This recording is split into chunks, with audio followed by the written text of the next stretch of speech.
The superhero genre has been absolutely dominating the box office for the last decade. If someone had told you back in 2001 when the original Spider-Man came out, oh, Wolverine's going to be in this, Doctor Strange is going to be in this, oh, they're going to team up, it's going to be like the Avengers, that would have seemed like a lie that a kid at school would have told you.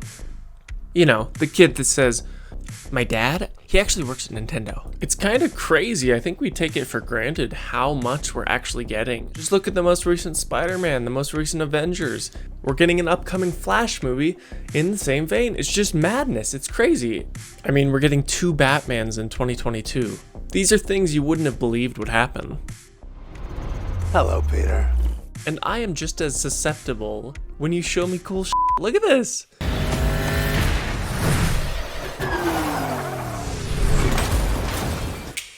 Alright, that's cool. These days, we are getting upwards of 10 superhero movies a year. A lot of people have been wondering and asking this question specifically, when is this bubble going to burst? I mean, it's inevitable, right? It has to.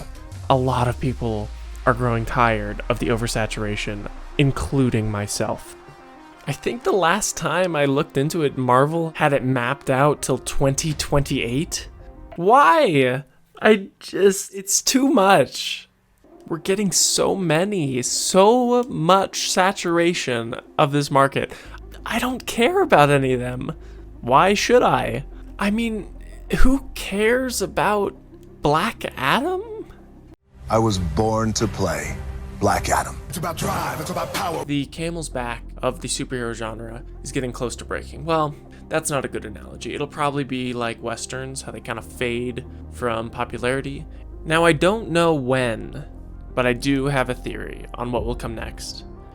Video game movies. I know that sounds bad. Video game movies have been around since Super Mario Bros. Starring John Leguizamo, Danny DeVito, this person, Bowser, this person, and they have been at best mediocre. At worst, dumpster fires. It's about drive, it's about power. Up to the most recent Resident Evil reboot, look at how many there have been and how bad most of them are. I'm gonna say I haven't seen all these, but just look.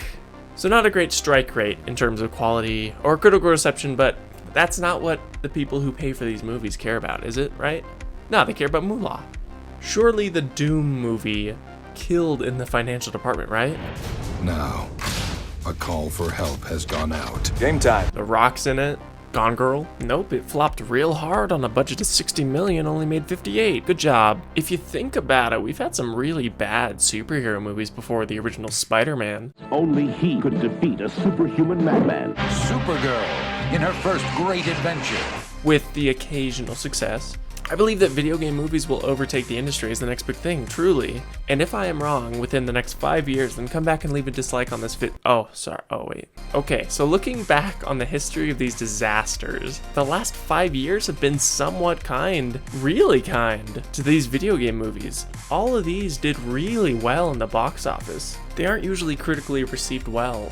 But, like I said, it's about moolah. Rampage, budget, 120 to 140 million, box office, 428 million. Detective Pikachu, budget, 150 million, box office, 433.9 million. Sonic the Hedgehog, budget, 85 to 90 million, box office, 319.7.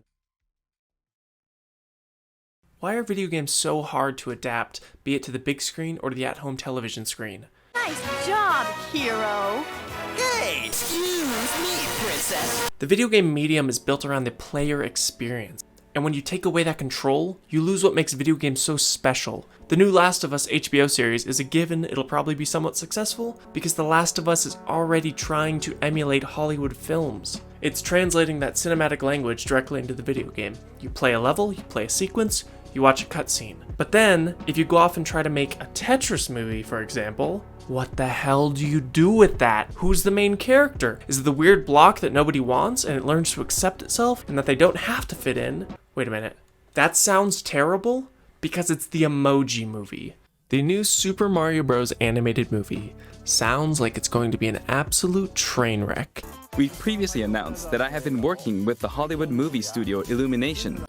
Illumination is one of the laziest corporate baby companies that have never produced a good product. And no, they are not movies, they are products. Only Mazda could reimagine driving with revolutionary sky-active technology. It's all garbage. Chris Pratt? Mario? Really? Okay. He's so cool. Oh goody, screenplay by Matthew Fogel, the writer of the Lego Movie. Oh, it's the Lego Movie too. And Minions 2, Rise of Gru.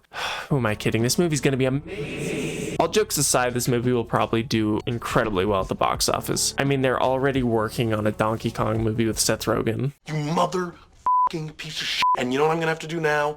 I'm gonna have to kill you. I'm gonna have to pop a f***ing cap. Wait a minute. We have a Pikachu movie. We have a Sonic movie. They're making a new Super Mario Bros. Movie. Oh no. No! I mean, out of all the upcoming video game movies and shows, one is bound to be good, right? Right? So I want to talk about Arcane real quick.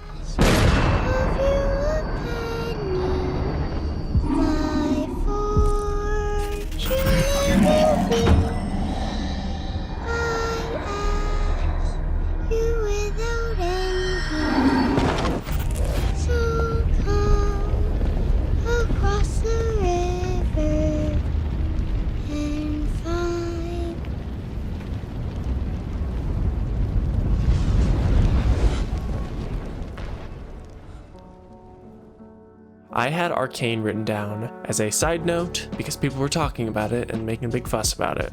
Then I watched it. I had no interest in it because I could not care less about League of Legends, but I truly didn't expect to love the show as much as I do. It is so good. Arcane is about two sisters, Vi and Powder, who grew up in a harsh steampunk world with a sense of a gray morality and corruption. This show had me sobbing because of the pain and heartbreak these characters go through. They're so understandable, they're so relatable, and you just feel bad for them. This story is a beautiful tragedy about becoming a different person as time goes on, and how that is influenced by the people around you. I know not many people are watching it in the States, most likely because it's an animated series, which is a shame. A popular view for a lot of general audiences in the States is that animation is for children, unless it's Family Guy or Big Mouth. Kill me. But I don't think Arcane would have been able to reach its greatness without the gorgeous art style and art direction. Maybe animation is a great option to take with adapting video games, only if it fits the source material, of course. I won't talk about the show too long, although it deserves it. If you haven't seen it yet, watch it now. It's on Netflix. It's worth it. Arcane gives me hope that the future of video game adaptations won't be as bad as I've been anticipating. We now know that it can be done as long as you have passionate people making these projects and adapting these properties. I'm sure this has already been talked about, but I just thought it would be interesting to make a video about it. So if you enjoyed this video, consider giving it a like and share it around if you could. I'd really appreciate that. If you haven't subscribed yet, please do, because I will be making similar content for this channel. I also stream on twitch.tv/Spoolif. Peace out, everyone. See you around.